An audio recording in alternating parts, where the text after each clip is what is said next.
happening all across America right now as we speak. Okay, I got Steve Austin right here on the Rich Eisen Show on NBC Sports on Peacock, Sirius XM, and our terrestrial radio audience is now back here on Steve Austin Day, the man himself, the legend, with his broken skull beard, Steve Austin here on the program. And you just mentioned moments ago the origin story of Steve Austin Day. Like, you didn't say anything to just try and create one. It just got created based on what you said back in the day. Give me the backstory on you saying Austin 360. Well, what happened was, it was a tournament style pay-per-view called King of the Ring. Whoever wins King of the Ring is going to get a little bit of a push. Sure. So, they had decided, I was going to be the guy that was going to get that push. In the first match of that night, I was wrestling Mark Merrow. He did this kind of fancy move, and he ended up kicking me in my mouth and split my top lip wide open. Well, they'd take me to the hospital to get stitched up. So while I'm gone, getting about 14, 16 stitches in my upper lip, Jake Roberts was, he was going to be my next opponent. And he had kind of mentioned, that he needed God to help him through this. It's kind of a religious-based promo where he was at that stage in his life. Yes. As soon as I stepped out of the ambulance coming back, I just had a pair of shorts on. I had my gear on and everything. And Michael Hayes comes up to me and he goes, "Hey, just want to let you know, when you were gone, Jay cut a promo on you." I said, "Well, what'd he say?" And he kind of told me words to the effect of what he said. And I said, oh, as soon as he said that, Austin 316 popped into my mind, because back in the day, in the old football days, they always had the John 316 posters behind the field, the point after or the field goal attempt, right? Yeah. And I said, oh man, I got one for his ass. And so I just spun that thing together, and we went out there. I wrestled. Jake. It was a short match because his ribs had been injured, and we didn't want to injure my lip anymore. Short match. Go over there to do the promo with the guy that told me about the promo, Michael Hayes, and I just let it loose. Pretty much an ad lib. One of the things when you're on the fly, it just gold starts happening, right? And I said, Austin 316 says I just whipped your ass. And then as I kept on, Vince was doing the announcing. I knew I needed a button on the end of that promo, and something I just pulled out of thin air. I'll say that. Yeah. Just pulled out of thin air, and that's the bottom line because Stone Cold said so. So I got 2 trademarks that I would say I hit 2 Grand Slams at 2 at-bats at an event I was never supposed to win. So capitalized on, the timing was right, I was right, and I was ready. So magic happened that night. And so then it just organically, as we say, right? Yes. Just gained steam where fans started making T-shirts, or did the Wrestling Federation make the T-shirts up? Well, that was a funny thing. When I'd come in, Mark Henry, Mick Foley, Vader, so many guys were starting their debut by the time I came in. Yeah. Well, I was coming in from, a torn tricep in WCW, a little bit of a stay in ECW, and I didn't have a really good look. I didn't have this complete package that I had, now or today. Back then. Yes, Yeah. Today, Steve. So I was a ragamuffin. They didn't see no money in me. And one of the guys that ran the merchandise, Jimmy Miranda, sweetheart of a guy, and I'd always be sitting in the bleachers waiting on the show to start, and I'd see Jimmy talking to everybody about the shirts. And I said, Jimmy, the office ever got any T-shirt ideas for me? Nope, not yet, Steven. Well, hell, after that Austin 316 promo, I was sitting there in the stands one day, and he goes, Jimmy came up to me and he goes, Steven, the office finally has a T-shirt. They want to do a T-shirt for you. Got any ideas? I'll use correct language. Yes, I said, sir. you god dang right I do. I said, put a shirt, put in Austin 316 on the front, put a skull in the back, and carve in Stone Cold. I said, there's your shirt. So they produced a shirt, and it was the #1 selling shirt in the history of the business. I imagine so. The ragamuffin was marketable. Stone Cold. The best shirt of all time. Yeah. The best shirt ever. Wore that shirt till it disintegrated. I still have the original shirt that I bought in Pittsburgh Civic Arena in 1997. I still have that shirt. I mean, it's iconic. And Rich, what Steve said about his 2 promos, that's like scoring 5 touchdowns in a game and throwing 7 touchdowns in a game in the same game. What he did in that one promo, it's legendary. Do you think it changed wrestling, Steve, to be honest? Because that kind of ushered in the Attitude Era. Well, maybe the Attitude Era was kind of hard to stop. I would have considered, people in that business to have attitudes anyway, but I guess it defined an era, and then it became that. But, going back to those shirts, my niece is going to law school in New York. She just took the bar. And then my daughter here in L.A. was shopping at these thrift shops. And they find these kids' shirts. They were priced at like $265. Like they're essentials for $5 shirts. And, you know, it's like Bill Murray was saying, stripes, chicks in New York,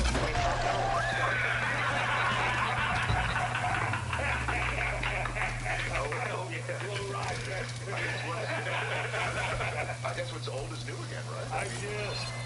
Oh, sorry. That's okay. Don't worry about it. It happens. But it's amazing. It's amazing how things. And now you're going to go to Dallas for WrestleMania 38, home of the Dallas Cowboys. On April 2nd and 3rd, that'll be seen right here on Peacock. I mean, amazing. What if I told you back in the day you'd be in WrestleMania 38? I told you it's full of something. I bet, right? Yeah. But you know what? This opportunity comes up. Kevin Owens starts running me down and gets my attention. And you know what? It was a thing where I kind of said, you know, I'm never going to get in the ring again. And in this business, I always say, hey, never say never.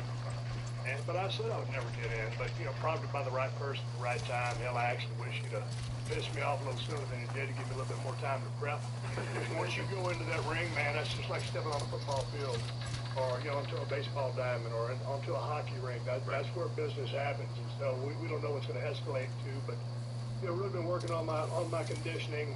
And, you know, had it been anywhere else other than, you know, Jerry's place down there, I saw George Strait on the Cowboy Rides Away tour, sold out 103,000, and it was amazing. So it's a 2-night event. You know, WWE is the biggest show of the year. I mean, WrestleMania is the biggest show of the year. So to be a part of that is really special to me. And you know, I'm doing this for me. I'm gonna go out there and I'm gonna have a damn blast. I'm gonna have fun, and I'm gonna wear these two fists out on Kevin Owens, and I'm sure he's gonna get some too because he's had an amazing career. And I'm glad that he pissed me off when he did. Yeah. Why? I'll give you a story. Yeah. A long time ago, when I was still active in the ring, I was on the road somewhere. I think we were in Canada. I was about to get on an airplane. This kid comes up behind me. It's Kevin Owens. Him and another guy. He goes, hey, Stone Cold. He goes, my name is Kevin Owens. You know, I just want to know, I'm in the business a couple of years. Can you give me any advice?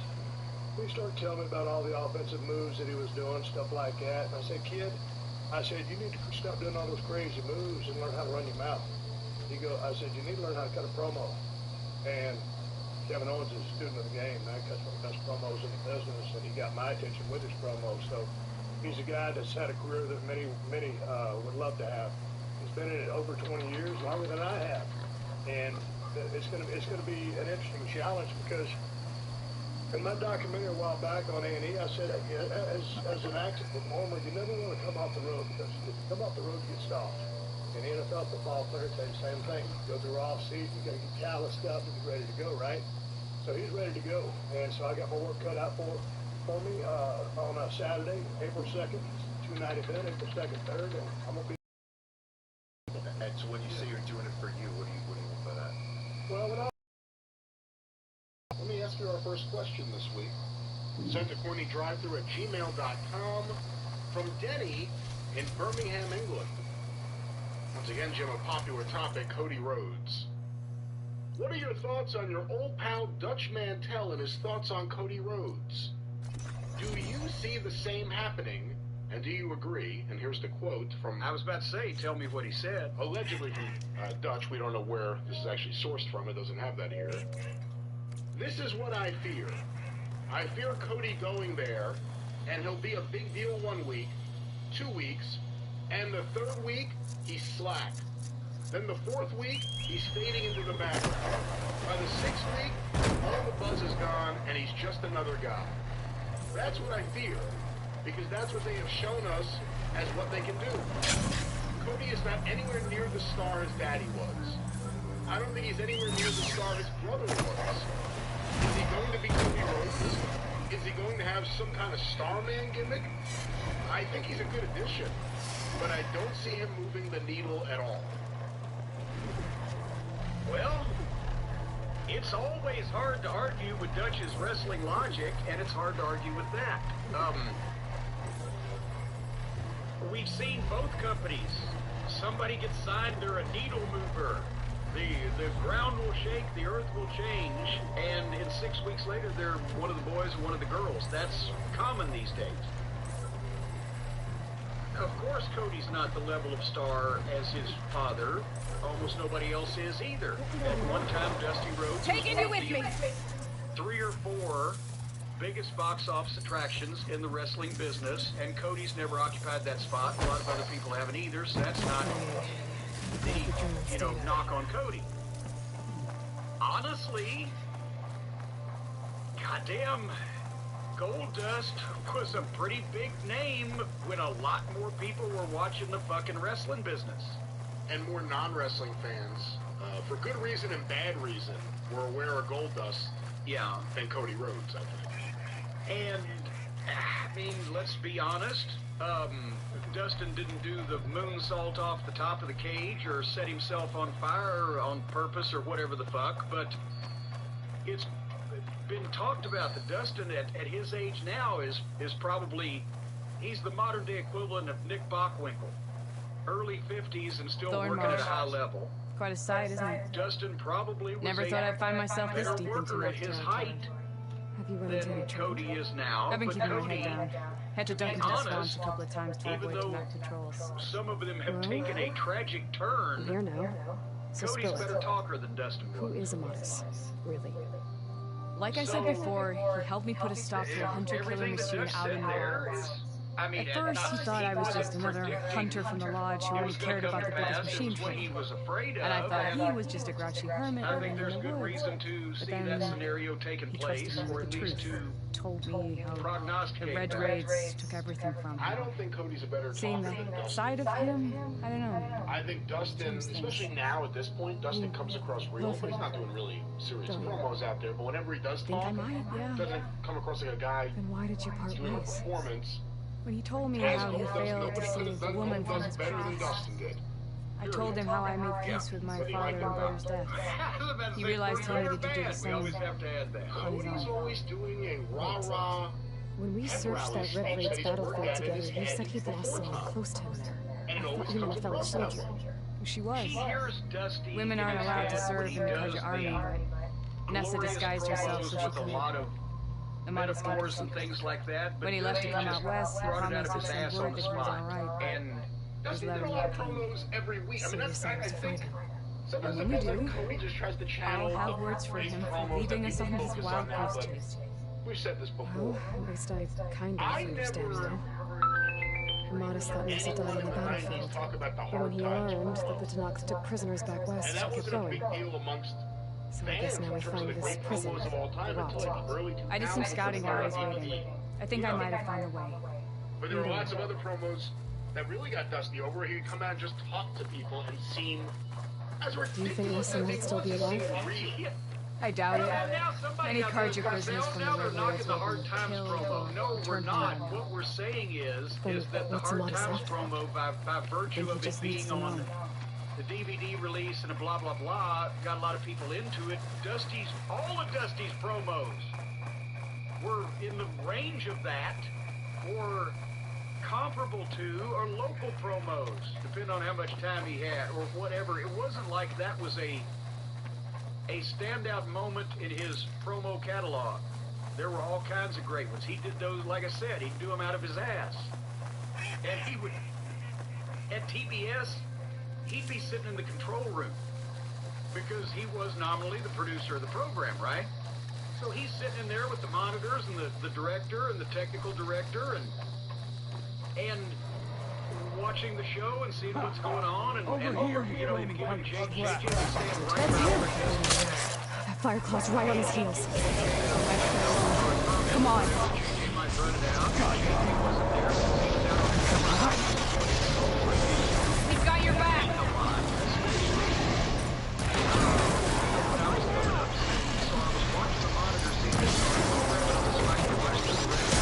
so I could just watch Dusty do what Dusty did.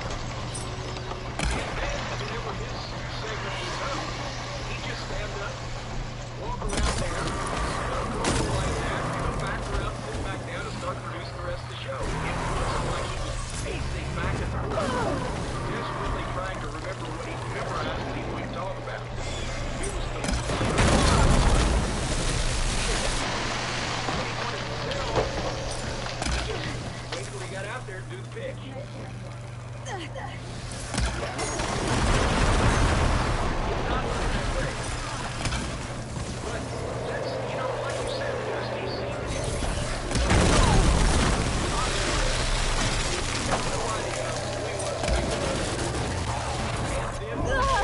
Listening to him, then you started kind of getting it.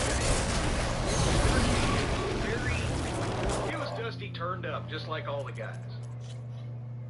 But, you know, without context sometimes, things can look either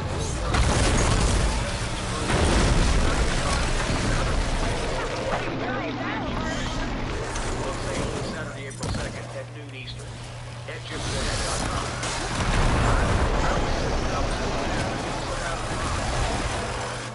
There's some poor old Chinese lady that works at this toy factory, sitting there with a paintbrush, painting goddamn blood splashes on a white dinner jacket and blood on this guy's head. She has no idea. She don't know what professional wrestling is. She has no context of it. She's thinking, what the fuck's the matter with these Americans? And is this like what they do to people in the streets? If they bloodied this man and they're going to hang him in effigy or something? He's in such a nice suit. Yes, he looks like a maitre d'. And, you know, it's the same thing. It's the same thing with when you see some of the wrestlers You were that supposed to huge let me know stars you in were different eras, but you I was don't going to send the message know right after I what crossed about into the them, desert how with an about Oseram them, how they caravan. were presented, how they But when it spoke, became you just clear see that the the picture, tunnel you had go, collapsed what the behind fuck? us, But with I Dusty, figured the only thing I could do that's was why press he on. used. Seeing as you found a way out Was it here, George however, Thorogood? clearly I was Can't wrong. judge a book by looking at the Sorry. cover. The last Or thing I no, it wanted was was to oh win. goddamn, it was Bo Diddley. So, you must Do you remember when he used that be music? And you must I be remember the Aloy. music. I'm not sure. I'm familiar with Bo Diddley's earlier stuff, not his later work. Well, you make him sound like goddamn Picasso there. Well, no, his first few albums are actually pretty extraordinary. The sound that he was able to get on those first few records. And he's also the first guy to realize how smart it was to just talk about yourself in every song.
can't show that on television. You can't mean to tell me that even Tony Khan, even under the influence of Harpo McFingerfuck, is going to let anybody wrestle a blow-up sex toy on his television program. That ain't going to happen. So what it basically boils down to is this is a way, because that's where old Olivier started out in his great career in Japan. He started out in an outlaw mud show comedy group, DDT, that does this kind of bullshit in front of a few hundred people hard up for entertainment. I think what's going to happen is he's going to get some more outlaw indie talent like that Michael Naka to fuck off and get off my television. We haven't had to see him lately either. But he's a big DDT superstar because that's why he wasn't good enough to wrestle in real promotions. That's where Twinkle Toes found him. They became good friends, or best friends, or whatever the friends are, bosom buddies, whatever. He's going to get some more untalented outlaw talent from Japan, payoffs from a billionaire, and they're going to stick them on TV like he did with Maki Ito and the Freddie Mercury girl, and now it's going to be guys and girls. And that is Kenny Olivier's main goal in life, is to get as many substandard outlaw Japanese pretend wrestlers real jobs as possible, because that's who his friends are. And right now, you know, the Jackson boys are way ahead of Twinkle Toes in getting their friends jobs, because there are two of them, and more of their friends are employed than Twinkle Toes, so he's got to do something about that. And I guess you must what know else could this be? They don't have to. Everybody to Coda Ibushi came from there. Yeah, fuck Coda Ibushi and feed him some fish heads while you're at it. He was another guy doing matches with blow-up dolls and children. So I think of him the same way as Twinkle Toes, and I've seen his matches in Japan since he supposedly got to be a great wrestler, and he fucking sucks. He's a fucking minute little imbecile that does the same kind of shit that Twinkle Toes does. If I don't like it from him, I ain't gonna like it from the other guy. That's what they've got. I don't care. They've got fucking doll wrestlers and clown show wrestlers and people wearing costumes from the Mummers Parade, and it's a joke promotion. They don't have real talent. They're not going to help AEW in any way draw any money or get any viewers. Talana told me about you and Vanessa during the Red Wings. It's just ridiculous. You kept your secret. Because Twinkle We were Toes both assigned to the has Southern somehow Speed talked Division. Tony Khan into thinking Our that this oars will be were a pushed good into thing. Tanakh territory through the tunnel. Now She was proud to serve the we get Sun to see at more first. bad But Japanese as the outlaw atrocities talent mounted, show we up both saw the raids to for what they complement the were. roster of bad American outlaw We did what we talent. could to protect innocent Truthfully, we lives. actually don't know what we'll see, It because felt like remember we the were deal the with that only group ones in who China? objected to the At the slaughter. very beginning, I think they even announced it at that first Yes. press conference out here Yeah, in they, Jacksonville. yeah, they were 4'7" Until the battle each of the also, as I Burning remember. Wings. Did every move Did we see every them? minute. Did we see them on Twice. HWTV? What Twice. happened at the Battle of the Burning Wasn't it? Rooms? Once or twice? I had intel So that the if Tanakh that's their forces deal was with later than we had Seamus anticipated. Group, I who knows tried what to they do convince with my DDT commander to will halt be. the attack. I would He think was you would in want to trouble. do What could that. they do? What could, And when I what could threatened to reveal anybody his in incompetence to DDT Carja or the High entire Command, company as a pulled the group knife do out. to add one So viewer I to killed AEW him. television or self-defense. add It was anything still to their murder. pay-per-views I or was bottom condemned, line? but I thought at least I could still save Nessa. It was too late. By the time I got to the battle, the fields were already burning. Our soldiers Yeah, I don't think this is slaughtered. all viewers. I don't think that's what this is about. What's more, the commander I had killed was from California over my house. They Another put a case of bounty on my somebody head. stroking somebody's Been on the run ever since. ego or The Red Wings are something. wrong. Something's getting The Sun stroked King of around Avad would here. pardon you if he knew. The Sun King can't help me. A pardon from Avad won't stop bounty hunters eager to claim their But Jim, prize. let's get another question here. This one, a popular topic. So, This email sent to CourtneyDriveThrough@gmail.com from it sounds like Simon the two of in you had an London. adventure out in the wilds. I came across a fairly recent interview Riders, with a hunter Bret killer. Hart calling out Jim for his role in the Montreal Screwjob. Mercenaries, I believe the shell interview occurred snapper. sometime after the Dark Side of the Ring episode. A scruffy hermit in the woods certainly I was about to say, tried. it wouldn't have aired beforehand, or else Brett wouldn't have been calling me out because he didn't know until then. Brett claims Jim has never apologized about the double cross, and it sounds like he harbors some animosity. Well, we're here I know now. that you guys have So let's head to the produced rot. nearly days I worth can't of ask you to content come about with the me. subject I by feel now, bad so enough for forgive coming this me if close. it's already been I didn't covered. come all this way just to But leave you Jim, now. have you spoken see to this Bret through Hart together. since Dark Side of the Ring? I know better than How to would you try to talk describe you your out of current it. relationship with the Come Hitman, on. if indeed there is The one at rot's all? not far. And thank you for the great entertainment. The You rot's left me along the lots of shore. moments. We'll have to stick to the woods to avoid being seen. Oh my God. How did you I don't find know it? which would have been worse. And I overheard it enough patrol from a nearby village talking about it. Nora, I had just seen this where are you off to? Bret Hart was upset about your role that was revealed on Dark Side of the Ring. No, and I expected that. That's why he was, Good, I think you're they back. cut it out of the dark side, Shall we but I've move said on? this on the program. Sorry, I had to check something out. You were saying something Brett before I might be left? mad at me because As I was always liked saying, Brett better than Sean. I overheard But, it enough you know, patrol from a nearby village talking This is about the way these things happen. He Figured went it out back from there. and worked for What were Bill. you gonna do if we hadn't found you? Take it on alone? Killed his brother, so he I only need to probably question can't one be too guard. mad at me. But again, here's the thing. I liked Brett more than Sean. As a wrestler and as a person. That's not hard to fucking believe after everything I've said about the other guy. This was not, on my part, some way to fuck Bret Hart. It's just that the other guy was a prick, but he was our prick, and he was staying. And the whole thing came out of frustration on my part. And sitting at Vince McMahon's fucking dining room table while he went back and forth talking to both of the interested parties, Sean and Bret, neither one of which wanted to do anything that anybody else wanted him to do. And I was having some weird staring at Vince fucking Russo. And us trying to make small talk. And I was fed up, I was pissed off. And I told Vince McMahon, fuck it, if you're belt taking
not be what we thought. And that's why everybody's going crazy. Imagine Vince went along with all Cody's stuff, and they're sitting down, and Cody says, well, I have some ideas of how I'd like to be used. And you hear him. How about I tag with The Miz at WrestleMania? Okay, that sounds great. And then he replaced him with Logan Paul. Okay, how about I wrestle Sami Zayn? Oh, okay, well, then Johnny Knoxville. Every match has a celebrity in it. Austin Theory's been getting used well. Oh, we're going to put him in a McAfee. All the wrestlers are working with celebrities. There are no wrestlers to work with wrestlers. Wait a minute, maybe that's the creative change, because they're trying to figure out which department to put Cody in. Is he a wrestler from AEW, or is he a celebrity from Roads to the Top? They can't figure out whether to book him against a wrestler or a TV star. We have not heard any official word. I mean, we all presume that Roads to the Top will not be returning to the Turner Broadcasting lineup, but we haven't heard any actual firm word that it isn't, have we? No. The last I heard, they were planning a season 2. I don't know that did they make a public announcement of that? I'm not sure. If he lit himself on fire and they weren't filming for season 2, I'm going to be pissed.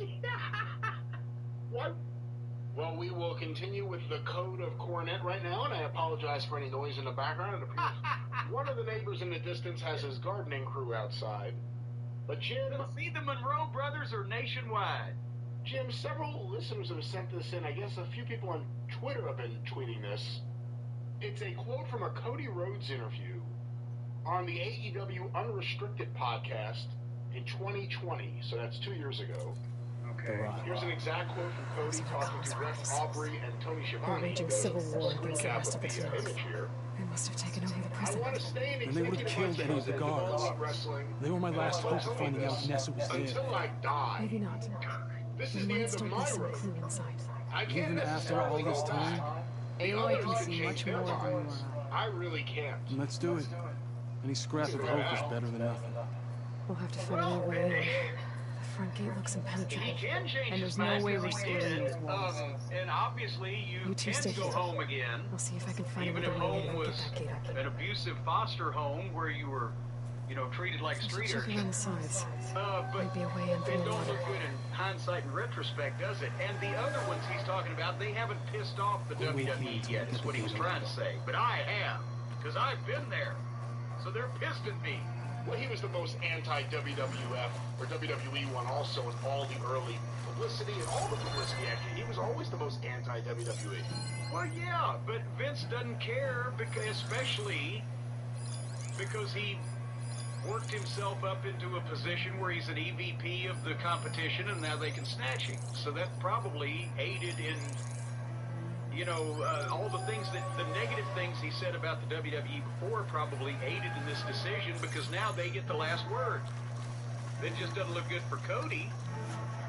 But the guy who said, I can't go back, and I want to do this till I die, and I'll never be able to be anywhere else, is now somewhere else, and so WWE got the last word because someday we'll hear the story. But it was either money, or it was just that Tony was going to run with what he thinks that the other EVPs think wrestling is, and not what Cody thinks wrestling is, one or the other. Well, I think Or a combination of both. it's definitely a bit of the first one. I don't think it's really about Cody versus the Bucks or Cody versus Omega as much as Cody's vision versus Tony's vision. Tony's vision. Tony doesn't have any vision.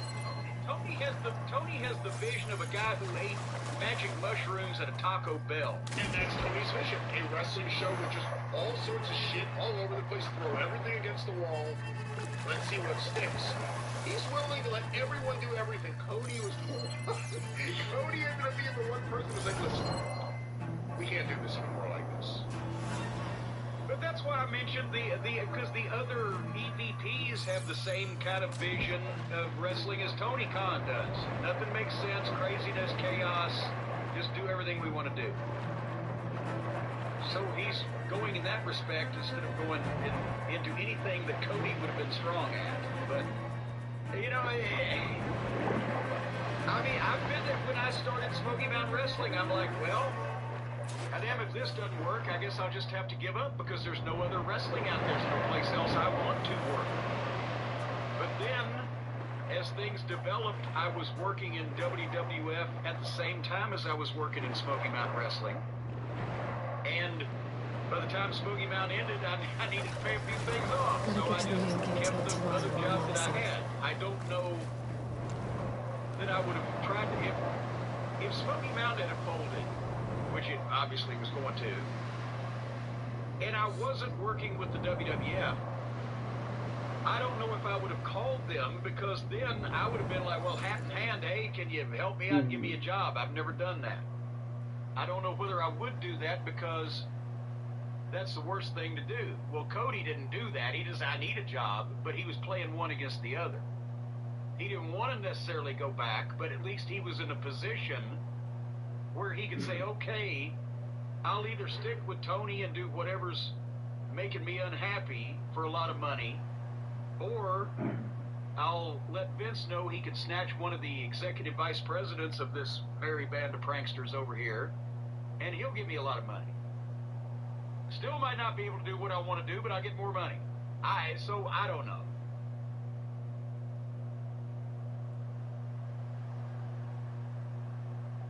Let's stay on the topic of the Rhodes family. Several people have sent this in because seemingly they love to hear you talk about the Rhodes family. Have you seen the news? And I have the headline here from Deadline.com. Brandy Rhodes cooks up deal with Diga Studios, D-I-G-A, I assume it's Diga, Diga Studios, to take reality series to TV. Have you heard about this before I even get to the article? Well, she was doing a cooking program on, what was it, on AEW's YouTube or whatever, A Shot of Brandy, and now she wants to take that to the big time, because when you think about watching Brandy Rhodes on television, you think about drinking alcohol heavily. Well, we have it says here an exclusive, which of course means that their PR person found someone who would run with the story. And here it is. Wrestler Brandy Rhodes. That's interesting. They lead with wrestler. Brandy Rhodes. Wrestler Brandy Rhodes has been hosting cooking show Shot of Brandy on YouTube for the last 4 years. Now, she's looking to step up to television and has partnered with Scream and Teen Wolf producer Diga Studios to achieve that. Diga Studios. It could be Diga, D-I-G-A. Did they really produce Scream? Or like Scream 17, Return of the Valley of the Scream? Well, when it says Teen Wolf, obviously this is the Teen Wolf TV show that was on TV. It's not the Michael J. Fox movie where him and Styles are having fun in town. So I'm not sure, but let me continue. Rhodes and Diga are looking to turn the project, which sees her cook and chat with celebrities, and in and out of the wrestling ring, celebrities and in and out, okay. Which sees her, that is very tortured grammar and syntax, sees her cook and chat with celebrities and in and out of the wrestling ring. It works, but you gotta think about it for a second. Well, they're looking to turn that into a half-hour television series. Diga is currently taking the project out to broadcasters and streamers. And they're currently sending it back. It comes as Rhodes and her husband, Cody Rhodes, recently left the All Elite Wrestling League, which airs on TBS. The pair were also the stars of the TNT reality series Rhodes to the Top. Rhodes was also previously a ring announcer and backstage host for WWE and appeared on WAG's Atlanta. Wait, what? WAG's? It's one of those shows where, like, the wives or the girlfriends of the various athletes and celebrities all get together and talk about, how vapid and superficial their lives are, I think. Oh, Christ. All right. It is the latest non-scripted series for Diga Studios, the company run by former MTV programming chief Tony DeSanto. The producer makes series including Hot Ones, the game show for True TV, and Discovery Plus's Selling the Hamptons. Here's a quote from Brandy. I started shooting this show in my kitchen 4 years ago with 2 iPhone cameras and a cocktail. I'm I'm excited to see the show evolve and thankful for the fans who are following along. I assure you, now that I'm working with Digga, the best is yet to come. And then we have a quote here from DeSanto. Brandy is an incredibly dynamic talent who just pops off the screen. And this genre-busting concept, who wrote this quarter hour? And this genre-busting concept she created is the perfect showcase for her electric personality. Wait a minute, she created a show where people drink and cook and talk to each other. We are beyond excited to dive into this project with her and share some great food, drink, fun, and a hell of a lot of laughs with viewers everywhere. Well, there we go, Jim. There's the story of Brandy Rhodes looking for a television or streaming distributor for a half-hour version of a shot of Brandy. Of course, Brandy just pops off the screen. She pops off pops off at the drop of a hat. Popped off of Jake Carter. Popping. I'll tell you. Not done with you yet!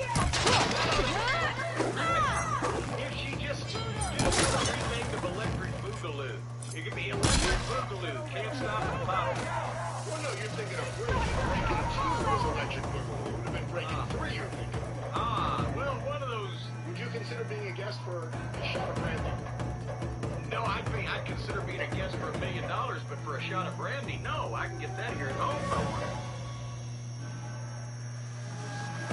Stay close!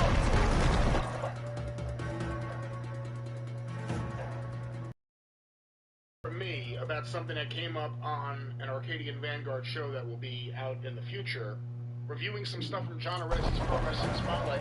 When you and Stan leave WCW, the NWA, everyone is saying you guys are basically waiting until May, and that's when Bobby will be free. Yeah. And then you guys can do stuff, including possibly Japan. Early 1991, it is said on the show that Bobby signs a new deal for 2 years for, I think, maybe $165,000, maybe in that range. Did you talk to him? Did he say, like, hey, they offered me a new deal and I'm going to sign it? This is right when Dusty returned. Yeah, well, see, that luckily that's what happened. See, here's the thing. They were beating us every night. I had to pull teeth the first time to get to midnight 125 apiece with Jim Hurd.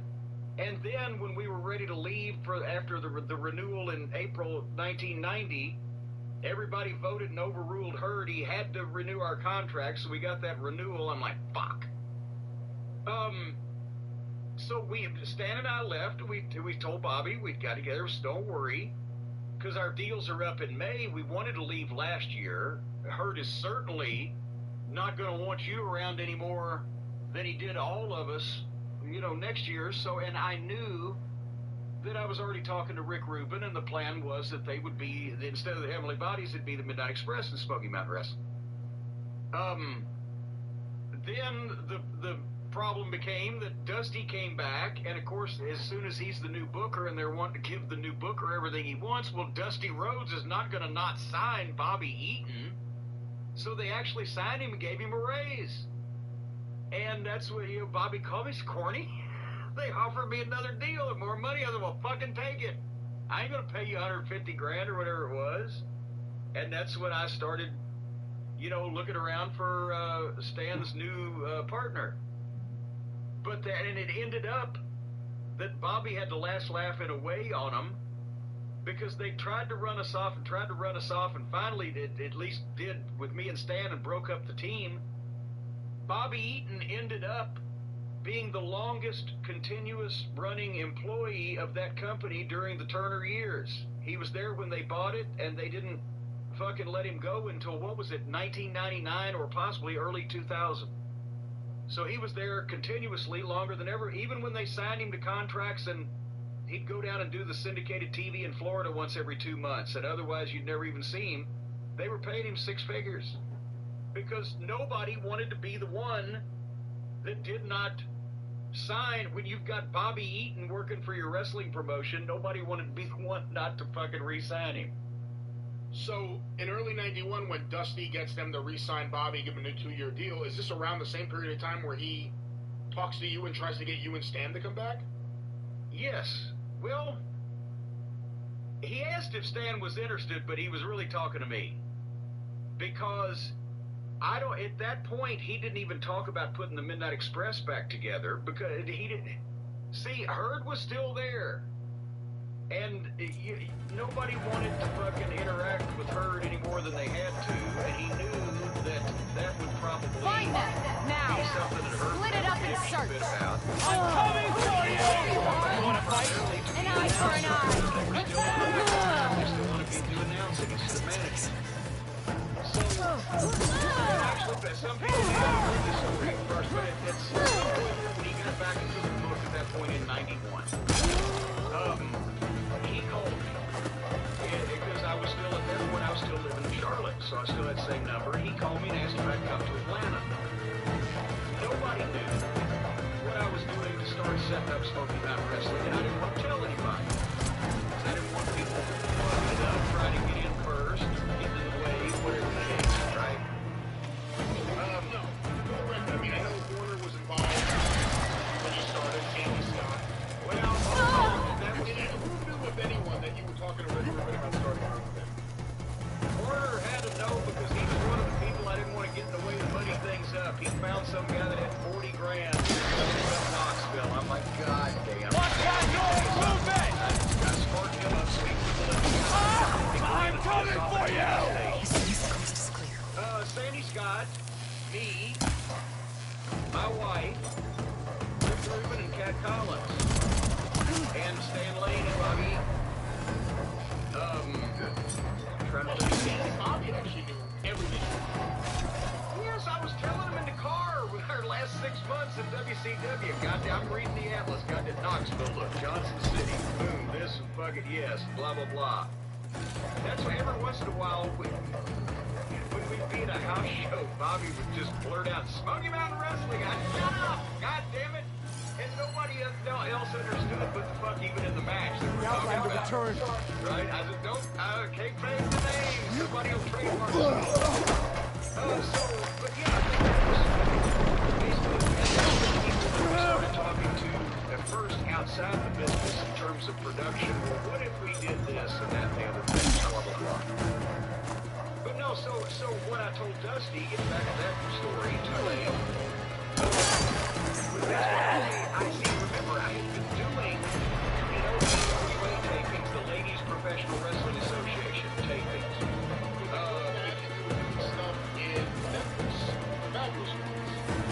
Well, we did that early in the year, and then that got cut off. The Gulf War. Remember, last week they had a question, well, when Jarrett and Lawler would switch the booking duties, would they finish up the storylines, and how long would it take, and blah, blah, blah. They could do that in one fucking night. Beat the fucking heels. That's it.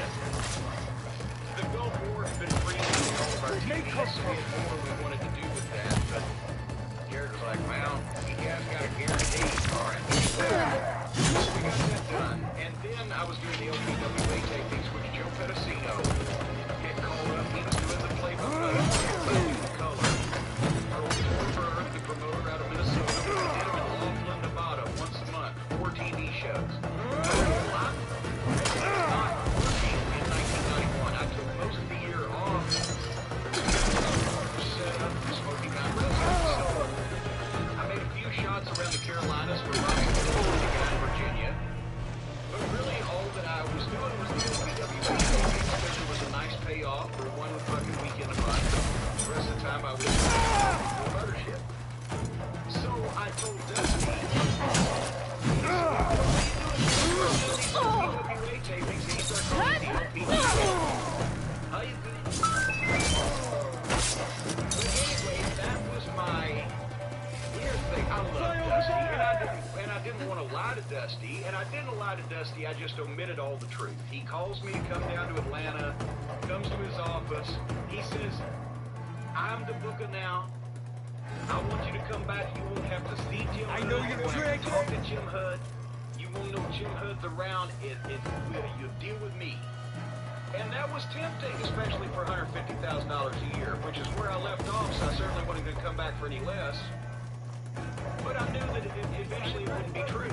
Bird could not stay away or stay out of it, and he never did until he left, what, a year and a half later, he didn't.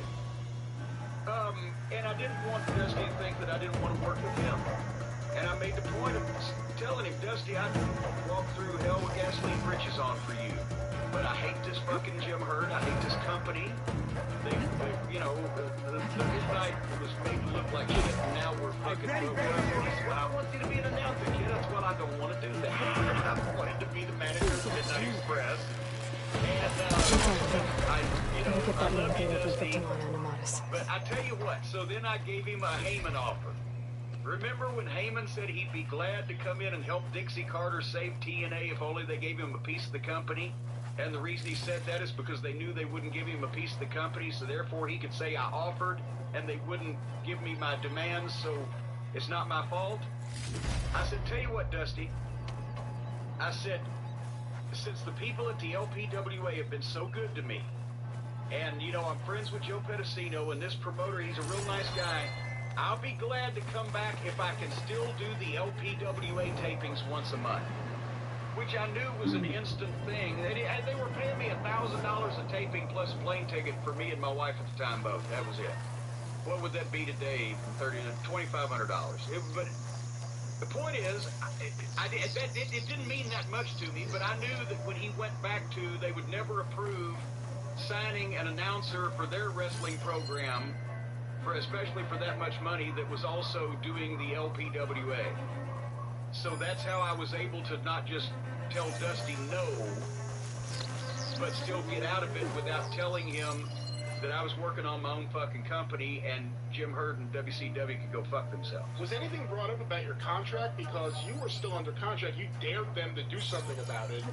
No, I wouldn't. No, because he sent me a release. He'd already said. Oh, he did send you the release by that point. When you oh, yeah, I've got it here in the... Yeah, because we left on, what, October 30th? I had the release sometime by the first part of December. I'd have to go back and way back in the files and find it at this point. And we're talking about talking to Dusty in spring or whatever of next year. Was it that way? Because Dusty returned in January. Well, then it was probably more like February or March. Whatever, it was a little while after Dusty had been back, but I already had the release at that point. Because here's the thing. As soon as when we walked out, went home, spent some time in Charlotte at home, and then I came up to, since I hadn't been off in so long, I came up to Louisville and was visiting my mom. And I can't remember how the phone call was instigated, whether it was booked in advance for that specific day or whatever, but I remember being in the downstairs bedroom here at the castle on the phone with Jim Hurd while I was up here in Louisville. Because they had sent me a letter saying that we will consider you in breach of your contract unless you show up at such and such place, such and such place after your misunderstanding with Ole Anderson, the booker. And I didn't show up. And I, you know, somewhere or another we'd set up the call with Hurd. And I told him, I said, Jim, I said, I have no intention of coming back to work for you. I don't want to come back to WCW, and I'm not going to. I said, now, you don't have to worry about me going to the WWF, and these are my God's honest exact words. On my mother's grave, I said this to Jim Hurd. I'm not going to the WWF because I just got out of one company that's turned wrestling into a fucking cartoon joke, and I've got no inclination to go to another one. And I said, I have some things I want to do, which one of them was actually working in Memphis. I said, I've got some things that I want to do. I didn't tell him about Smoky Mountain Wrestling.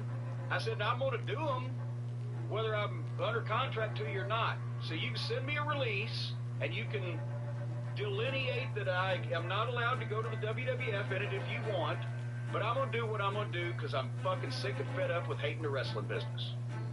And that was my engagement. Well, we'll get your receipt. We'll get your release, and we'll put that in it because I don't want to just hand... that's what he said. I don't want to just hand somebody to Vince. And I said, that's when I said that line. I got no fucking interest in going there because I just got out of this situation. By the way... I'm getting back into wrestling. By the way, in terms of handing people to Vince, that's exactly what he did with Sid, with Flair, that year. 91. Yeah, well, the Road Warriors, they handed everyone to Vince. Besides the precedent, remember the other precedent he didn't want to set? I've told this before. I called him one time from my hotel room in fucking somewhere on the road for WCW earlier that year. And I said, Jim, you don't want us around here. You're paying the boys 125 grand a piece, me 150 grand, to do a job that you could put a local tag team with no manager in and fucking save the plane tickets. So why don't you just give us half of what you owe us on our contracts and we'll go home right now. Save all that trance and everything. I don't want to start that precedent. Then, just months after me and Stan walked out, he started that precedent with Jimmy Garvin by giving him like $180,000 out of a 2-year, $150,000 a year contract to go home. Well, the precedent was actually get full contract to go home, the Iron Sheik.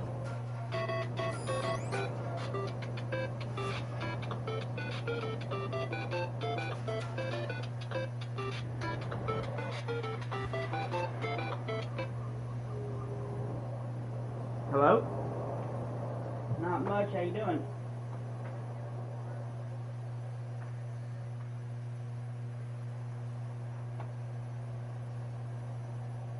Huh? No.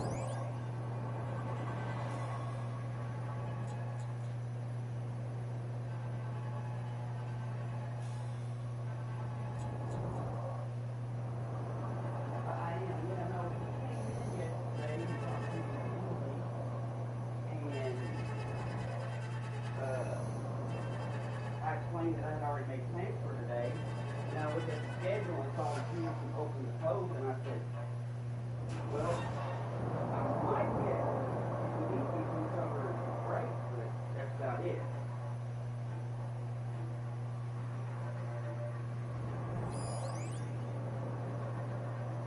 Oh, what's that?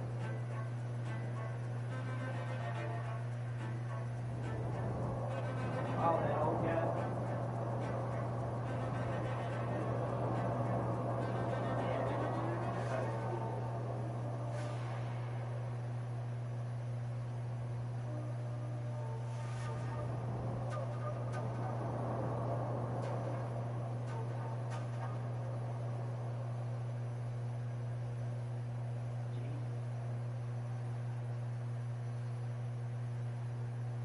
You know, I didn't agree to cover his shift. I just said, if the timing works, I might be able to book it. Yeah, I already made plans for it.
Yeah, I'm sorry, man. No, we said it last minute. He said something important. And I just told him that if the timing worked out, I might be able to come in and work. break.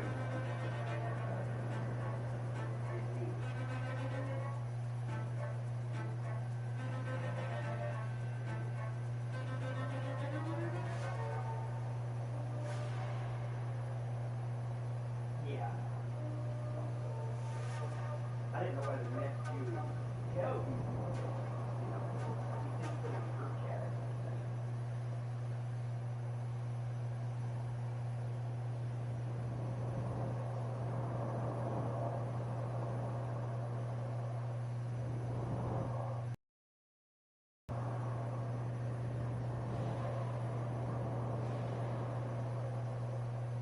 Okay. Yeah, he said he's everywhere. And,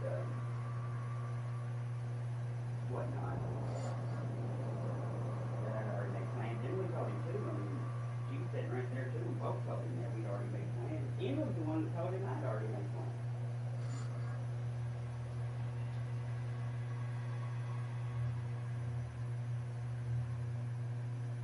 Right. Okay, yeah, well, any other time that I said I'd already made plans. But don't stop asking me for extra. I mean,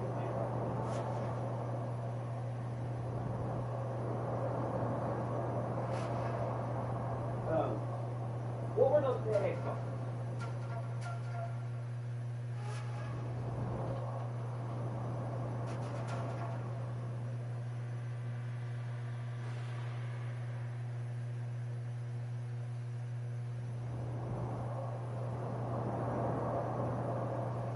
Oh, oh. Okay. Okay, yeah, yeah. Okay, and before I left yesterday, I was trying to do the last ticket on the box. It's asking for the do those switch hand grips where you put your on in the thing, the black thing.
was he wasn't satisfied.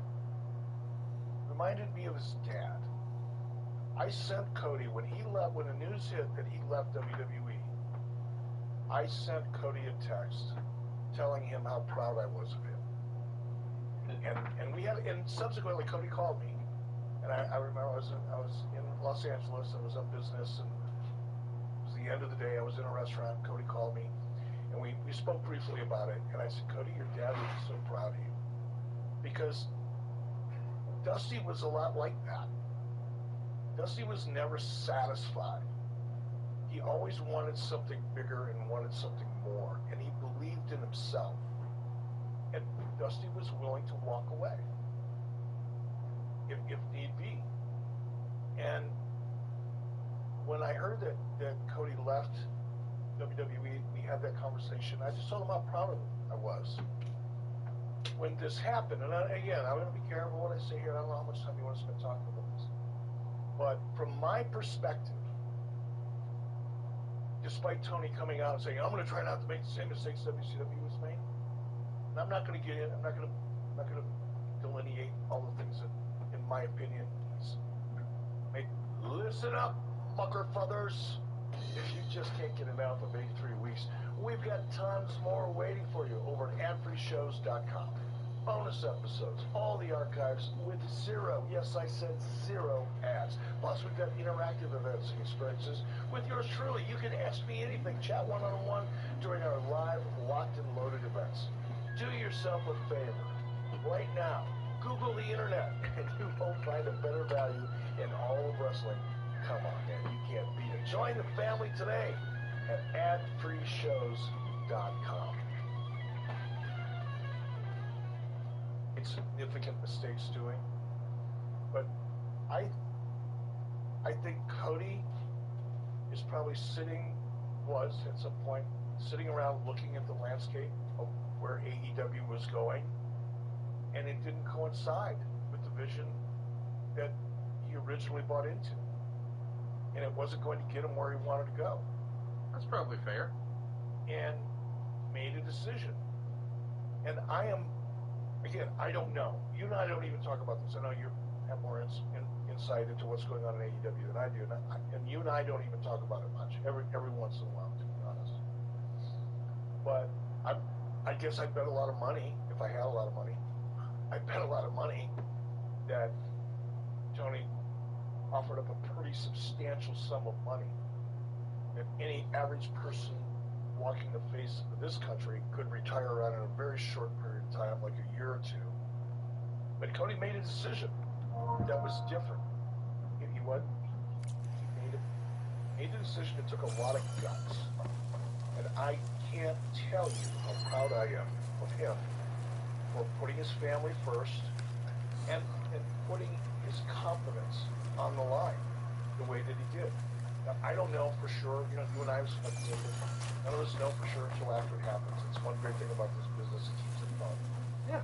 But if he ends up in WWE, I'm relatively certain his future is very secure. But it's not even about the money. It's about staying true to yourself and doing what you feel is right for you and your family in the long term. Not, especially when you're young.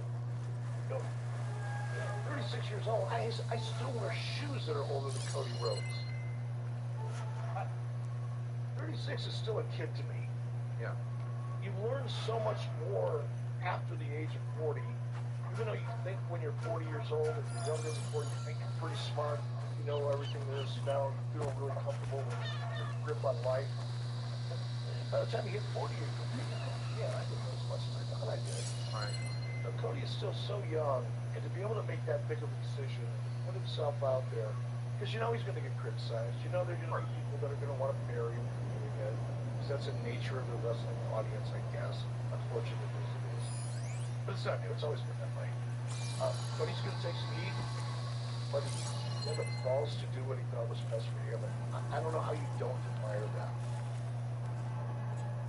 Yeah, I'm in a weird spot because I'm friendly with both Tony and Cody, and I haven't really talked to each guy about this because I just feel like it's none of my business, and I feel like it's their business, and I don't know if it's a work and they're going to have some giant angle at the next pay-per-view, or if he's going to show up on Monday Night Raw. And I just want, here's what I know I want. I want AEW. I think when AEW is successful, it's great for the entire wrestling industry.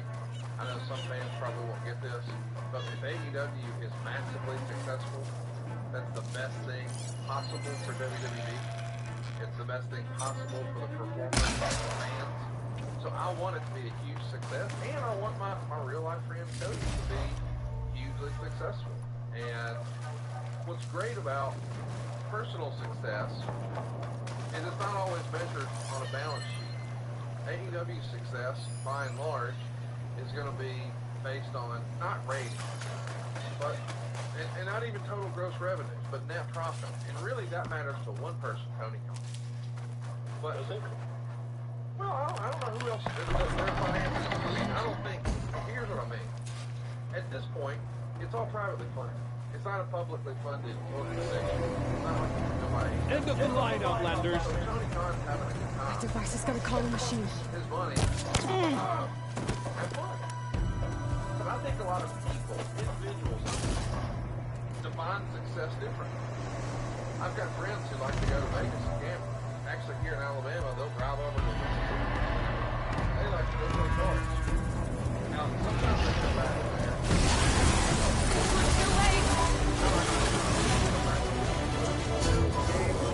My aims are sure done right. No different than taking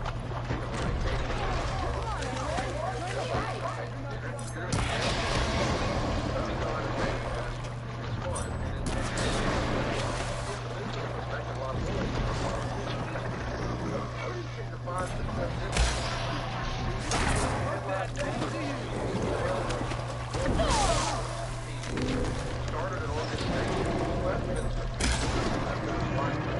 professional wrestling outside of it. He's got a lovely wife and an amazing home.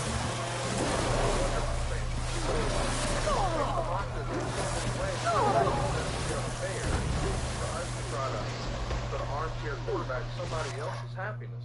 Man, I hope Cody's thrilled. I hope Tony Khan's thrilled.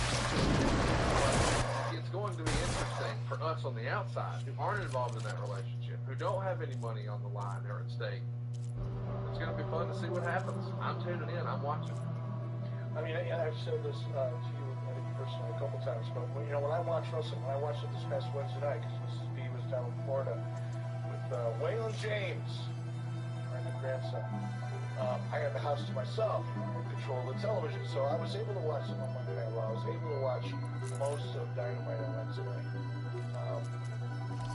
Look, I like you. I want AEW to succeed. I know people don't believe that or have this impression that I got Tony's got some kind of heat with me or something. It's nothing's further from the truth. I really want them to be successful.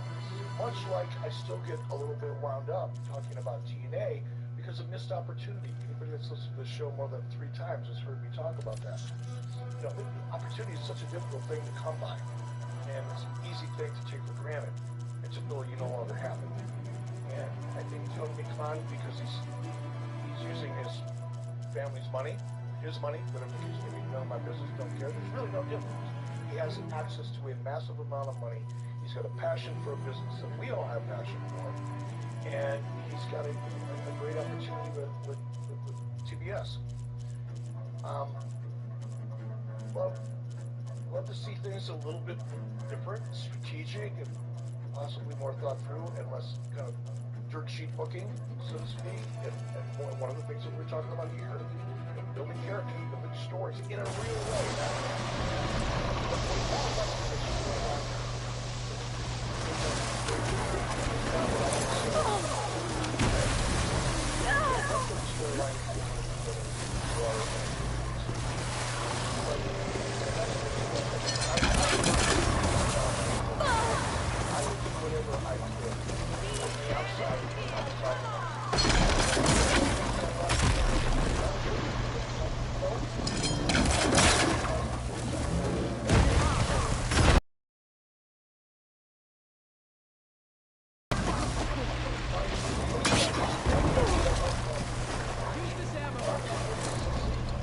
come here.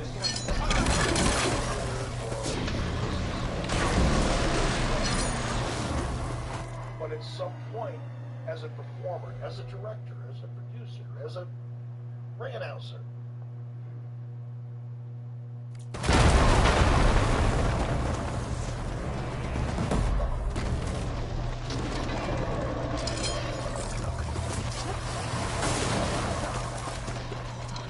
As soon as the coast is clear.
All right. I think that's the end of it.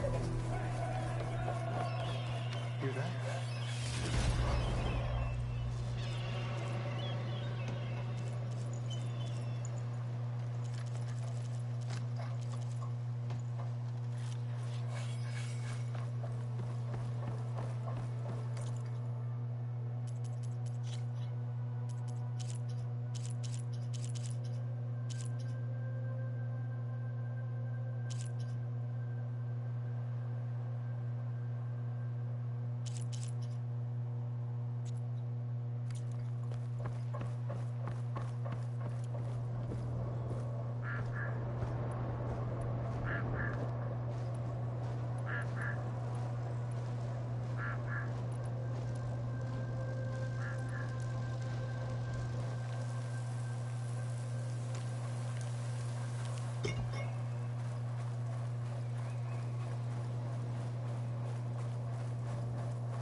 Here.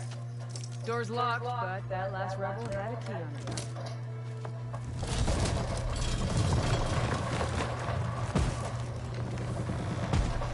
Freed by Karja. Have we not been humiliated enough? It's not their fault you were locked up in your own prison.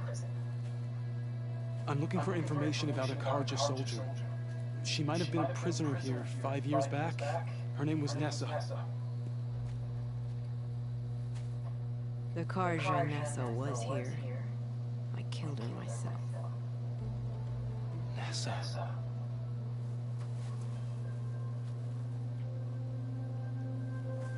I'll handle this. Go secure the grounds. It's you, isn't it? Nessa, how? It's Why? Rataka. Let me get this straight. You were Nessa. You were brought here as a prisoner during the Red Raids and then became Tanakh? The Karja forbid women from military service. I lived my life pretending, ashamed of who I really was. But the Tanakh measure a soldier only by their strength and resolve. so I took my place among them. Nessa, Rataka, I've mourned you for 5 years. Why didn't you let me know you were alive? I had a new life. I wasn't going back. Not even for you, Amadis.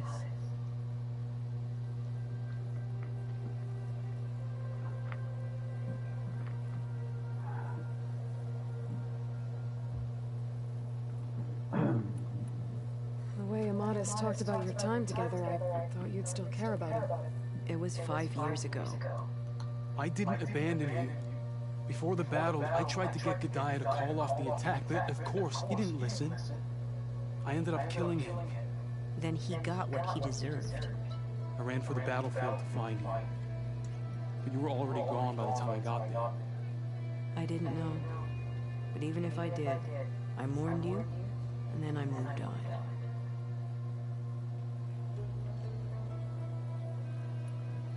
If you were brought here as a prisoner, how did you become Tenakth? I knew it was only a matter of time before the Tenakth killed me and the others who were held captive.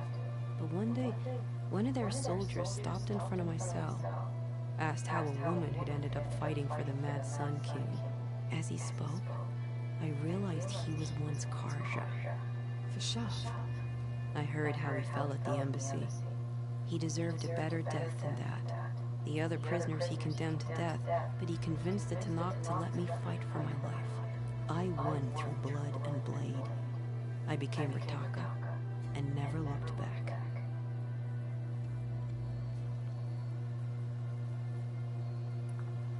You were willing to wear a disguise so that you could serve in the Karja army. Do you miss being Karja at all? No. The Red Raids showed me there was no honor in fighting for the Karja. And when my comrades and I were brought here as prisoners, we knew no one would ever come for us. I would have, had I known. It's better this way. Beneath my Karja armor, I found I had the blood of a Tenakth.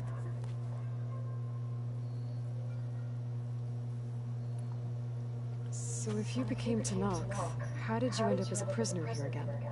My squad was ordered to retake the Rot from Regala's rebels. We failed. Considering how much Regala seems to hate the Karja, I'm surprised her rebels let you live. You're right. I'd be dead if they knew. But few Tenakths remember who I once was.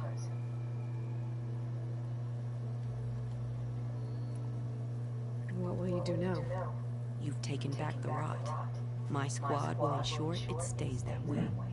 So this is it? After everything we've been through, this is goodbye? It has to be. My place will always be here, and yours is back east. I'm sorry that you've suffered. You deserve better than how the last 5 years have treated you. I'll make sure you're granted safe passage out of the lowland. Consider it Nessa's final farewell.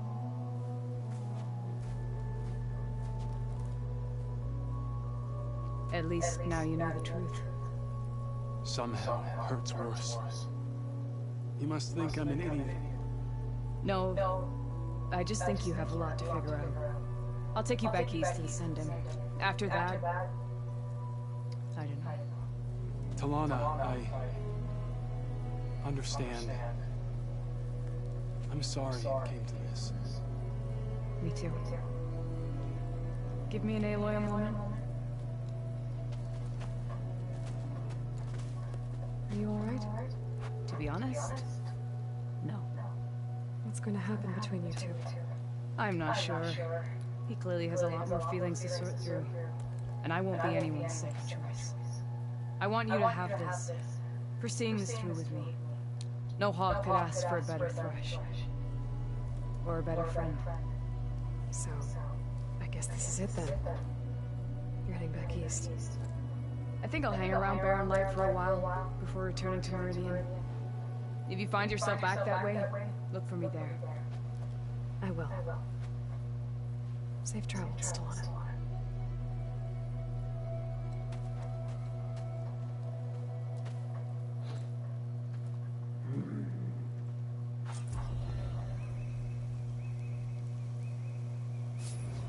Maybe I should check in with her the next time I'm at Barren Light. Seems like she could use a shoulder to lean on.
What?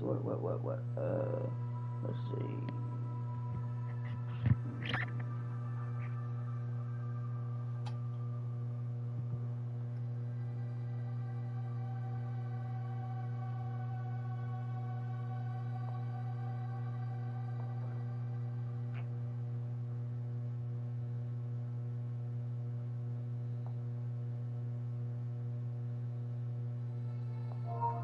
But And not everyone.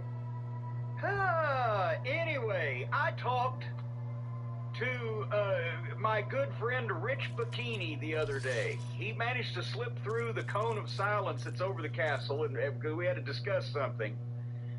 And one of the things that we talked about, I wanted to bring up on the program here, because we were talking about just some of the old great wrestling arenas closing down, and the new arenas all looking the same and not having personality. And you know, they got in Providence, Rhode Island, up there near where he's from, they've got the Dunkin' Donuts Arena. It just, the names are so silly. And one of the buildings that we brought up was the Spartanburg Memorial Auditorium, where Crockett did all those TV tapings back in the 80s. So people have seen so much of that building, they might not necessarily even know where it was. But it's the place that looks like a combination of a high school gym with concrete fucking posts on the edges. That's the best way I can describe it, what it looks like on TV. But that brought up when we were discussing that building and you know, some of the things that we had done there, the difference in modern day preparation and the schedule that we used to have to keep, I guess, for lack of a better fucking word. Because I was talking about the building, I was explaining, well, it was so hot in the fucking, especially in the summertime. You know, in the wintertime, when it was 2,000 people in there, it wouldn't be cold because it was the body heat and TV lights, but in the summertime it was so hot, and the locker rooms were so small. The Heels locker room was probably, let's say, about 15 feet, and as I recall, it had either one or two toilets with stalls in the actual room. So if you're in the locker room getting dressed, you're looking at the guy's ankles while he's taking a shit, right? And then that's why the babyfaces got the good one, because theirs was about 15 by 15 also, but they had a little bathroom you could go into that had 2 stalls but a door closed, so you could be in private, right? And the small room about 6 by 6 feet that was in the middle of them, where the monitor sat and Baby Doll sat, because she was the only girl on the fucking roster and there was no place for the girls to dress. And then you go right out the door, and there you either go out the back door in the parking lot or into the arena. That's it. And every member of Crockett Promotions' roster, plus all those job guys, would be jammed in there on top of one another. That's why we would only be asked to arrive an hour before bell time. That was standard back in those days, even for TV tapings. So if the bell time was 7:30, we'd get there at 6:30. We go in, put our stuff down, look at it. JJ would have taped a piece of paper up on the wall with the lineup written in Dusty's fucking shorthand, where he wrote down a nickname or a initial for everybody, versus so-and-so. And once you knew what you were doing, then you'd get back outside, go back outside, especially in the summertime, in the parking lot where the fans couldn't come out, where you could get some air. And also that you might do some bird watching, look for some pigeons that would come to the top of the hill and chirp at you, so you'd make arrangements on how to feed them. But the show started at 7:30.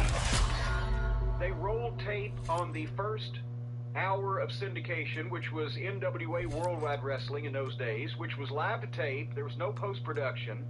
If the announcers pitched to a BTR, they rolled it in the truck and then came back to the announce desk or to the interview set or whatever. And so the first taping was done at 8:30, at 8:30, yeah, that was a fucking hour. Then you took a 15-minute intermission.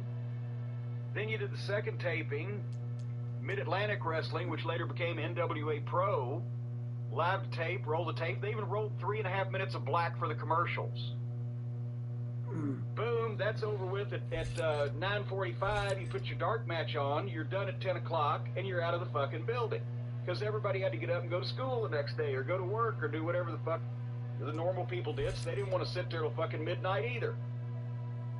So that's it, with 2,000 people jammed into that building, which you could just barely get them in, and some of them would have to fucking look around, concrete columns in the back corners of the bleachers, or bend over to see the ring from the overhang of the ceiling or whatever. But we were only in there for 3.5 hours, and we got 2 hours of television, an intermission, and a fucking main event dark match out of it. There was no, that's why we started laughing when I said we didn't go over shit, because we never got to, we were talking about the old buildings. I never saw the inside of them without people in them, in a lot of cases, because we were never there before the doors were open for the fans to be in the arena. So we never went outside till it was time for the show. So in Spartanburg, that's where the James boys, Brian, as you remember, fucking kidnapped me and put the noose over my neck and tied me to the back of Baby Doll's pickup truck, etc. We were doing live lynchings with no rehearsals. It was like Dusty would bring us in and say, okay, here's what we're going to do. So the Jane boys are going to hit the ring, and Cornette would grab you, we'll put the rope around your neck, and Megan is going to carry you, and I got the rope, and we're going to take you out back, and the camera will follow it. And then when we tie you off to the bumper hitch, then here comes the Midnight Express, try to save you, and Baby Doll, I'll jump in the back, and I'll slap the window, and you just take off, but they've already got the noose from around his neck. Okay. There was no thought to, should we walk through this? Which is why the shit didn't look so fucking choreographed and planned as it does today. It gave it an element of spontaneity. You can't deny that, right? But now, guys are in the building for a TV taping at fucking noon. It might be earlier now. I think it used to be either noon or 1 the last time I was around paying attention. And you're there till fucking, past 11 o'clock at night or whatever, depending on the time of their live television and the WWE or whoever's doing what. And they've wrung every bit of spontaneity and life and ad lib and out of it with just going over and producing and rearranging and choreographing, and it's just wrung all the life out of it now. I think that's one of the big reasons why everybody says, "Yeah, that shit in the '80s, goddamn it, it looked like they kind of meant it."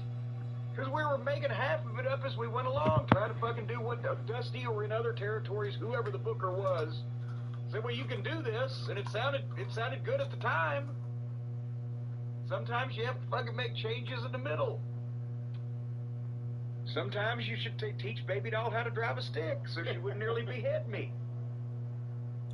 But anyway, let's be honest, she may have wanted to behead you. Well, she may have been anxious to. But the point is, that got me started thinking about the differences in the wrestlers' schedule on the road. And you hear all the guys these days. And I'm not going to piss on everybody. Being on the road, especially now if you have to fly, is ludicrous. And just traveling now, even before the pandemic, is just a pain in the ass. But I hear so many of the guys these days talking about the travails and trials and tribulations of being on the road all the time. And then I look at the schedule and I go, the worst thing about the modern wrestling schedule on the road and the travel has to be the fucking boredom. I don't know how these people do it out of the boredom. It's the last thing that we ever were in those days, except on occasionally some car trips, was bored. Because we were usually in a panic to get somewhere or to get back from somewhere. So there was very little book, because now guys fly everywhere. So they're just sitting on planes with somebody else doing the work, or they're waiting in an airport for somebody else to tell them when to leave. Or they're in the fucking building for these TV taping. Even the fucking outlaw shows now, they all get together because, you know, hey kids, let's put on a show. They want to visit with each other beforehand, so they sit in the fucking shows all fucking day. And the poor guys at Ring of Honor now, I just read on the internet, part of the COVID protocol is they come in a week early and sit in a hotel room by themselves for a week to make sure that while they're being tested and everything, and have food delivered to the door. What the fuck? I would go out of my mind. I would turn a Hampton Inn into a bell tower if I was in a hotel room by myself for a fucking week. But somebody, I'll have his name here in a second, somebody sent another email that tickled me and got me started thinking about all this stuff. I'm going to tie this whole thing together in a minute, Brian. Are you tired of waiting? I'm curious where you're going. Okay. Sean wrote, "Big fan of the podcast. Thank you for sharing your insight with us every week. I've had this question in mind for a long time. How common was it for non-wrestlers, i.e. managers, bookers, office guys, etc., to work out with the wrestlers? I know Vince worked out with Hogan, and I believe Bruce Pritchard has mentioned working out and tanning with Randy Savage." Oh, come on. Well, no, tanning, I believe. And additionally, here's the question that Sean asked, did you ever work out with any of the boys? Sean, you don't know me very well, do you? I've not only never worked out with the boys, I've never worked out with anybody else either. I have been on exercise equipment otherwise than because it was in the dressing room, you know, in some building that we were I was sitting on it while I was changing my clothes. I've been on exercise equipment and meant it whenever I had physical therapy on my knees or on my hips several years ago. Otherwise, I have never, in my adult life, exercised on purpose. I got exercise as a byproduct of doing things.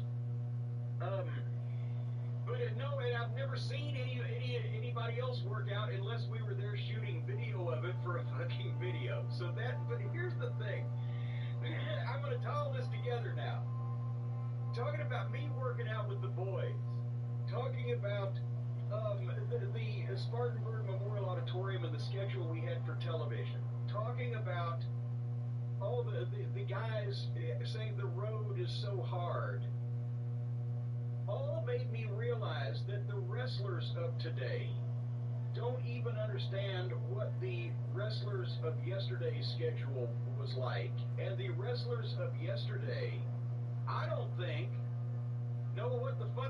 wrestlers of today's schedule is like.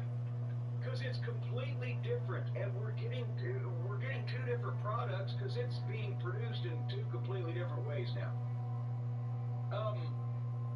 As I mentioned, back then we literally worked so much, and we're going to illustrate this. We've done deep dives before on wrestling matches and wrestling finishes and wrestling programs, but never actually really with a specific thought of just where we were going and how long it took us to get there and what we did along the way. Even the guys in the WWE pre-pandemic when they were running house shows, am I correct in assuming, Brian, that they were on a 4-day-a-week schedule? One day of TV and 2 or 3 days of house shows adjoining. That sounds about right. I don't know for certain, but... Because if you were on Raw, you're on Raw. If you're on SmackDown, you're on SmackDown, and they had a couple of whatever the fuck. And so, and yes, because you can't live in a territory anymore. You can't just drive to the show anymore unless it just happens once in a year or so to be where you live. So that requires flying out, and then the next day after a show, you got to spend most of the day flying back. So that shoots a lot of your week. But you are going to those shows and sitting there, especially on the television taping, to be in the building for 10 hours or so, at least a number of hours at the house shows. The independent guys we mentioned, if it's not the WWE, the independent guys that work over the weekends, most of the time nobody runs wrestling shows these days on Mondays, Tuesdays, and Wednesdays, usually not Thursdays. It's usually weekend work, right? So the guys are out on the road on the weekends. And they say it's so tough to eat on the road. It's so tough to train on the road. It's so tough to get there where we can rehearse our matches on the road. They don't. I sympathize with everybody that has to be away from home. But, Brian, you know the difference. Do you honestly think that anybody today can claim a more difficult, any performers in the wrestling business today can claim a more difficult travel schedule than any of the guys had in the territories in years gone by? I mean, there were some territories that light schedules, but primarily I would say no. And that's what the Fullers were, very popular people, because they always operated and started up short trip territories. Knoxville was a short trip territory. Pensacola, a short trip territory. Florida was popular not only because you got to work with Eddie Graham, also because the weather was great most all the year, but also because you really only worked in the one state. And that fucking, Jacksonville was occasionally a pain in the ass, or with Tallahassee, but, whatever. But anyway,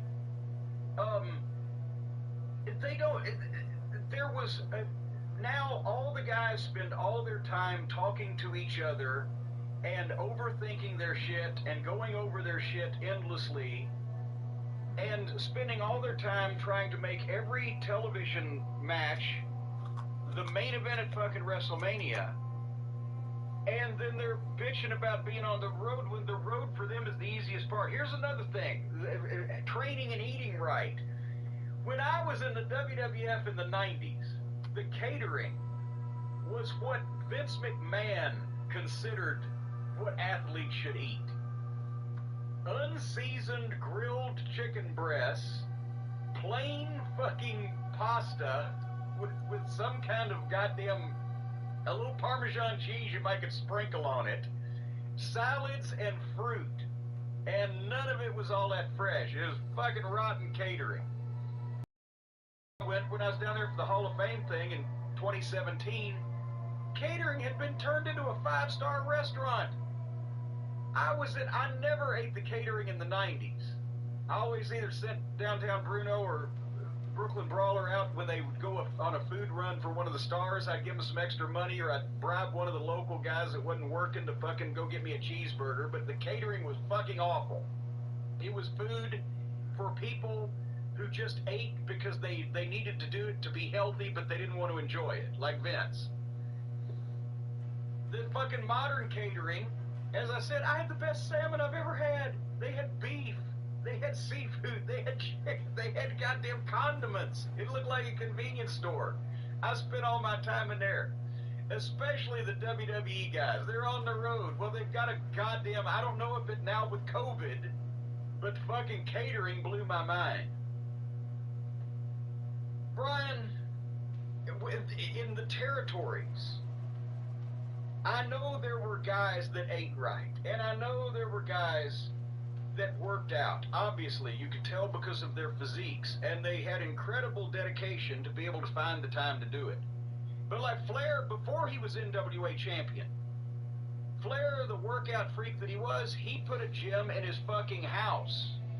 Not a treadmill, not a bike, not a bench press, a gym, an actual gym in his house, because that was the only way he could visit it and still make the fucking shots. So, I thought it might be fun. Haha.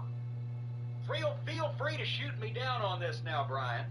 I thought it might be fun if we just went and looked back of a couple of weeks in the territories and our schedule, which I have access to because I kept all my shit, and I want you as a casual observer to explain to me when the fuck that any of us were supposed to go to the gym and work out. What do you think? That's a great idea. Which territory you? I mean, if it's Mid-South, I don't know how you're gonna do it. Well, it actually, here's the thing, by the time that we got to Crockett, it wasn't just the Mid-Atlantic territory anymore, because they'd opened up Philly and Baltimore and we were flying. So I don't have the accurate records that I have. In Memphis, we've established the schedule, and it really didn't vary because all the towns were weekly and it was what it was. And not everyone was working out. Not everyone was working, yeah. But we never really got to work the Mid-Atlantic territory when it was only the Mid-Atlantic territory. And having said that, there were some long trips in that thing, too. The double Charleston rib, Charleston, South Carolina to Charleston, West Virginia, which would be somewhere around 500 miles when they book them back-to-back on, successive days. And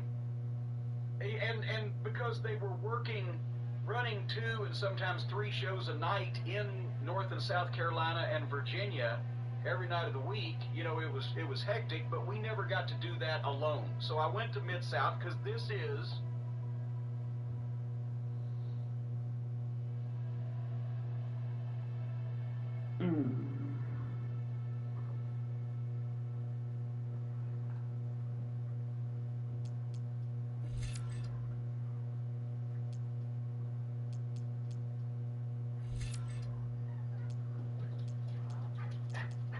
No, don't come in here.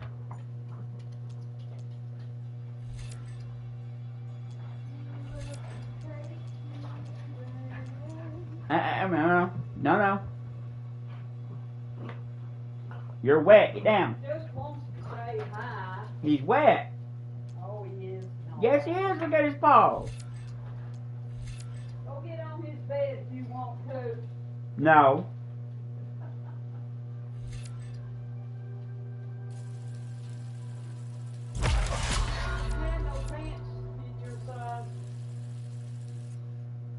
They didn't?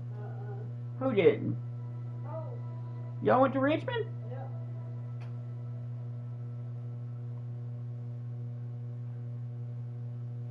That sucks. Got 3 books.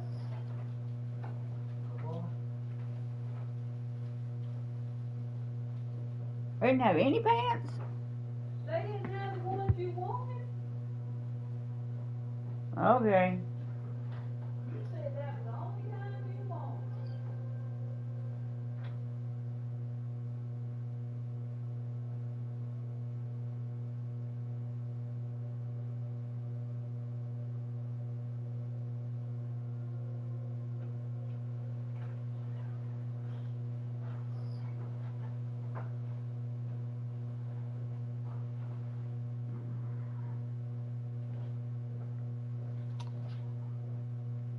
Oh, yeah.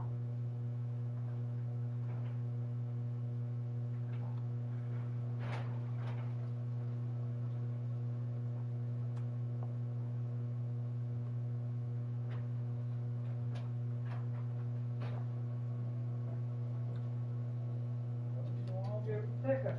You don't want it? I'll give a ticket. You better get it. I'm gonna give a ticket. You want it? You want it?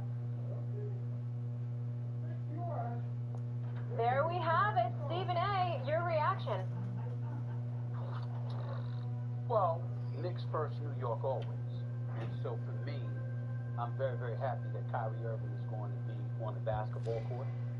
I'm ecstatic, mind you, because his absence would have cost the Brooklyn Nets a championship. I firmly believe that. And so the fact that he gets to play, I'm very, very happy. The mandate was bogus. Mayor Adams should have lifted this months ago. I don't care what he said. The Bill de Blasio administration is no longer in office.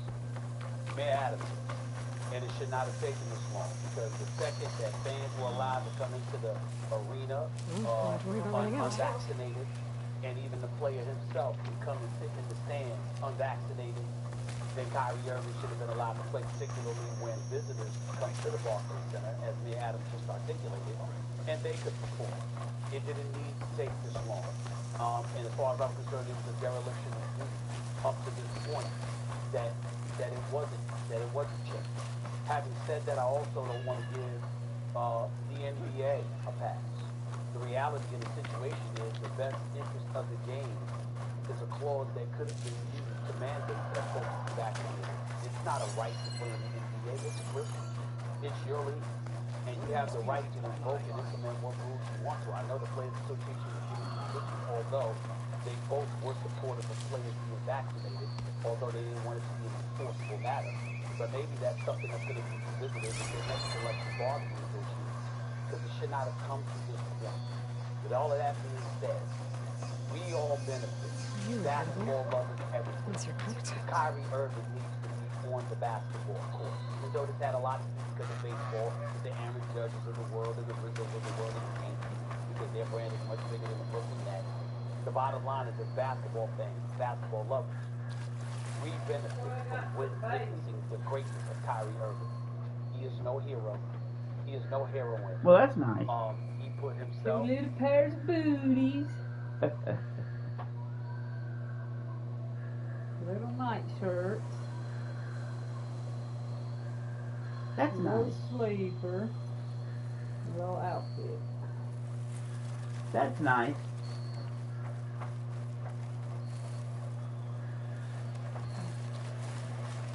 The baby's doing good.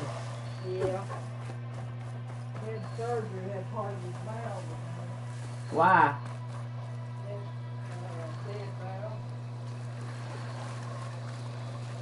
Because he came out so early?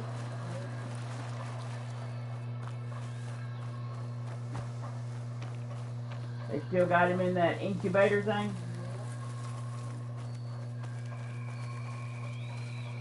I'll put these in my pack. He's gonna be in there for months, ain't he?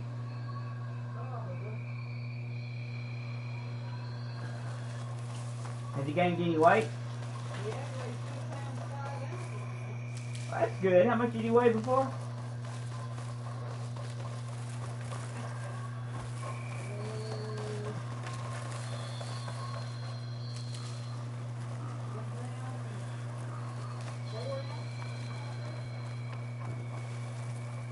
Good. So he's gained a pound.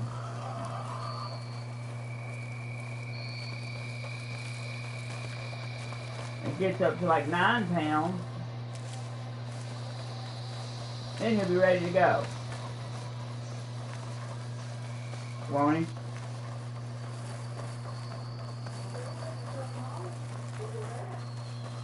They will?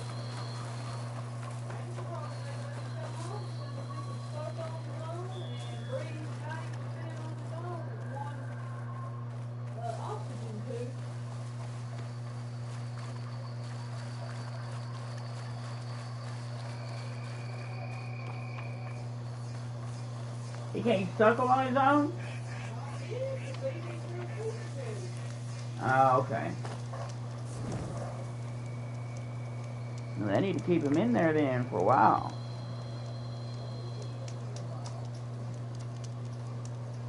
Why'd you leave work early?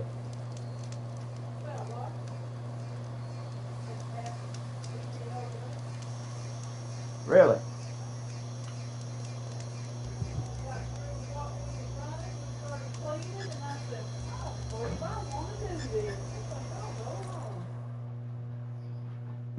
You're allowed to do that? Yeah. You got the hours, you can take whatever you want to.